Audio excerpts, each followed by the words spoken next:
that last 5 days, whatever I had left in me to get up every morning and walk was gone. I couldn't do it anymore. And I had to send my son to my parents' house early because I couldn't even drive him back and forth to school anymore. And my chronic pain and this suffering was causing suffering across the board. My poor kid, I just feel terrible that he has had to go through this.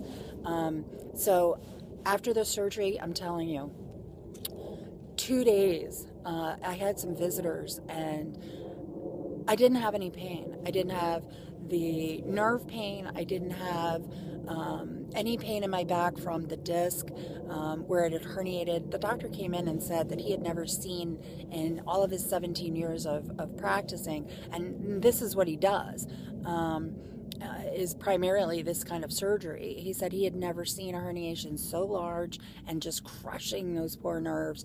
And he was really worried that I was going to have nerve pain and back pain for the rest of my life.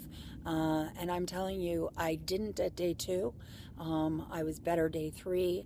Again, taking the conservative route. A lot of people are out of the hospital in 3 days. I was there 9-10 days.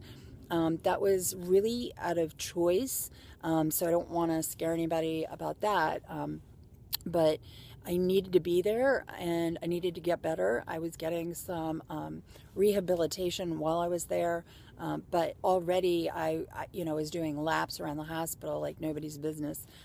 So anyway, I got home. Again, the leg pain is still an issue, but it's not related to the surgery. It's not related to the nerve pain.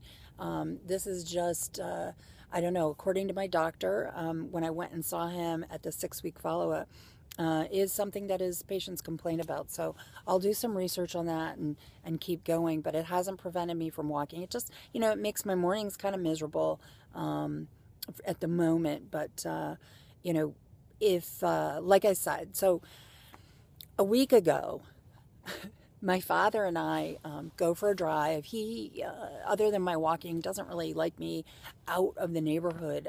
It's February. It was January, February.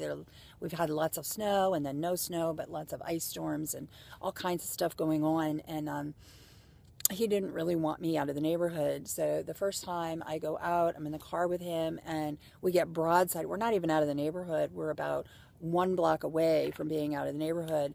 And we're broadsided by a teenager who had had his license for all of 2 weeks. He was driving a huge Ford Expedition and slammed right into the passenger side of my dad's SUV. It's a smaller SUV. And luckily, I was okay. I mean, I definitely had, tensed every muscle in my body. I had to get out of the car immediately. It was awful. My dad got a little bit of whiplash, but overall, that was it. Both of us just had a couple of days of, muscle pain and what have you. Now, so got over that, was walking again. I was, walking my hills. I was walking, 3-4 miles. And then yesterday, so exactly a week later, yesterday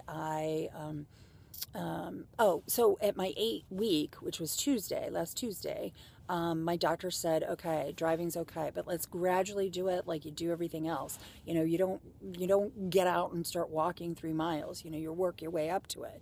And same thing with driving. You get your permission to drive. You don't hop in the car and, drive 600 miles. So, I had been doing mini trips and 5 miles and 7 miles. Anyway, by Friday, so 4 days later, I have to go pick up my kid at school. It's the first time I'm picking him up from school. I'm so excited about it, right? And so I decide, though, because of the distance, that I will stop at my house, which is the midpoint, and I will, get out, check my house, take a little break. But unfortunately, this is what happened. I walked in and I trip over an area rug, and it was a huge trip. I was walking quickly. I don't know what happened, and I'm literally going to be flying through the air, so I'm trying to catch myself. I immediately feel this huge pull in my back. I'm trying to figure out how not to fall. It is like this slow motion movie, but I'm falling forward and forward and forward, and I can't stop.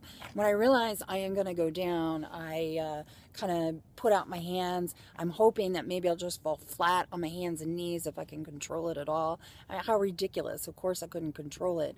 So I land and fall over to the side. I am petrified. I feel this pull. So this update of my 2-month anniversary of my PLIF recovery is kind of bittersweet, because I am now left. So I immediately emailed the neurosurgical team at Hopkins that I have, and my doctor emailed me back right away. And I basically told him I fell. I don't feel like any shooting or excruciating pain right now. Now realize it was within minutes. I had emailed him from my phone. So, but he said, look, I don't really think you need an x-ray right away. Put some ice on it. And if it doesn't get worse, you're probably okay, and we'll wait and get an x-ray in a couple of months. But I'll tell you this. So I called my sister, who lives not too far away now, and, she helped me out.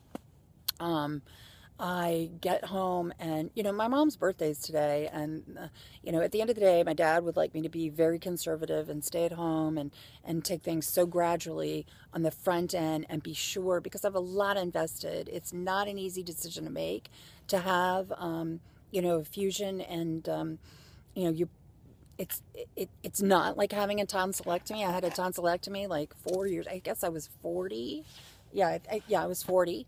And, the doctor will tell you, hey, there's a beginning, middle, and end. And you're healed in 2 weeks, and you move on with the rest of your life. And I am going to have like another mini-series type thing, because I am, very... I guess what I realized with having my spinal fusion is that this is a journey. It's not just, you come to the decision. I mean, this is a journey. So I do want to delve into that a little bit more, because when I went to YouTube and saw other people's videos, it was the first time that I realized that there could be a life, and a good one, with a good quality of life, and being pain-free after the spinal fusion. Some of these boards where people post stuff, they're having problems, and there's validity to that. I don't want to downplay it, but it all seemed so negative to me. What I realized is those are just little snapshots, and people asking for help and needing, some advice on their particular experience, which is not going that well. And then when they're better, or maybe they're not, but when people do get better, they don't go back to those forums necessarily and say, hey, I'm doing well, it's awesome, and I'm feeling so much better, and everything's great. But when I went to YouTube and I was watching people's, diaries and updates, that's when I could see kind of the full circle of, yes, you can come out of this positively.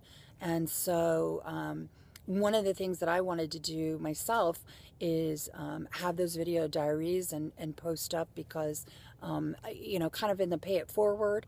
Now, I have been doing daily video for myself. I wanted to post them all every day. That has not happened, because you do find in the first few months, your days are about making sure that you're walking and eating the right foods and doing your mild exercises you're supposed to be doing. And I don't know what I did before, but I certainly know that, everything is around my recovering from my spinal fusion up to this point. So, to have, if I had posted just 2 days ago, I would have said, wow. When the doctors told me it would be 6, 9, 12 months before I would really be great again, I was definitely on the fast track and doing wonderfully. I was kind of my doctor's star patient. Now, some of that is because of age, obviously, being younger in terms of back surgery. But with a fall yesterday, I'm kind of, like I said, it's bittersweet. I'm having pain that I didn't have before. The pain that I was having right after surgery was primarily incisional pain. The leg thing, daily leg thing, I don't really feel that is related to the surgery. I could be wrong. I'm not a doctor. I'm just I'm a Google doctor. But so it's bittersweet because I now do have pain. I feel like I can feel where the rod and screw is, and I'm very concerned about that. So I'm definitely going to post this video because it's relevant. It's my 2-week. My 2-month anniversary, and so I want to post it. If anybody sees this and has any experience with having an accident, falling, so anything like that, please let me know. I would love to get your take, hear some advice. I will be looking up myself and seeing if anybody else has had this happen. I'm a little nervous on how to proceed. I definitely will take some steps back. I've been icing my back. I haven't told my mom or my dad because I really feel like I don't want this to be the birthday present. I mean, my goodness. My mother would love me to be out of her house. She's a great caretaker, and God love her. She has put up with me and my son for months. For grandparents to be doing this is no small feat. So I really want my mom to have a great birthday today.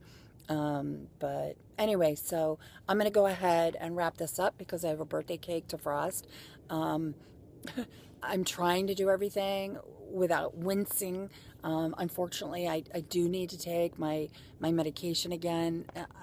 I'm really at a loss at this point.